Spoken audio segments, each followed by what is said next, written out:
আসসালামু আলাইকুম ভিউয়ার্স, আশা করি সবাই ভালো আছেন।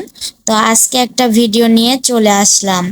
তো আসলে রিজিকের মালিক আল্লাহ তাআলা এ সম্পর্কে কিছু হাদিসের কথা বলবো।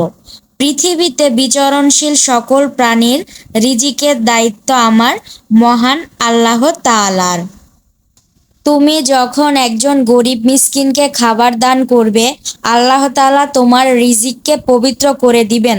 মহানবী হজরত মোহাম্মদ সাল্লাল্লাহু আলাইহি সাল্লাম। রিজিকের মালিক একমাত্র আল্লাহ তাআলা। আমরা সকলে রিজিকের জন্য একমাত্র তার নিকট প্রার্থনা করব। মহানবী হজরত মোহাম্মদ সাল্লাল্লাহু আলাইহি সাল্লাম।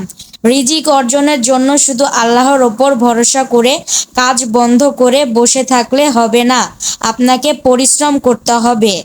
রিজিক মহান আল্লাহ তাআলা কর্তৃক বড় নেয়ামত। আল্লাহ প্রদত্ত রিজিক প্রতিটি প্রাণী ভিন্ন ভিন্ন উপায়ে প্রাপ্ত হয়ে থাকে। সূরা হুদ। মহান আল্লাহ যার জন্য ইচ্ছা করেন তার রিজিক বাড়িয়ে দেন এবং যার প্রতি অসন্তুষ্ট হন তার রিজিক সংকুচিত করেন। সূরা আর রাদ ২৬। আপনার রিজিক আপনার কষ্টের মাধ্যমেই উপার্জন করে নিতে হবে। আল্লাহ তাআলা আপনাকে পথ দেখাবেন মাত্র।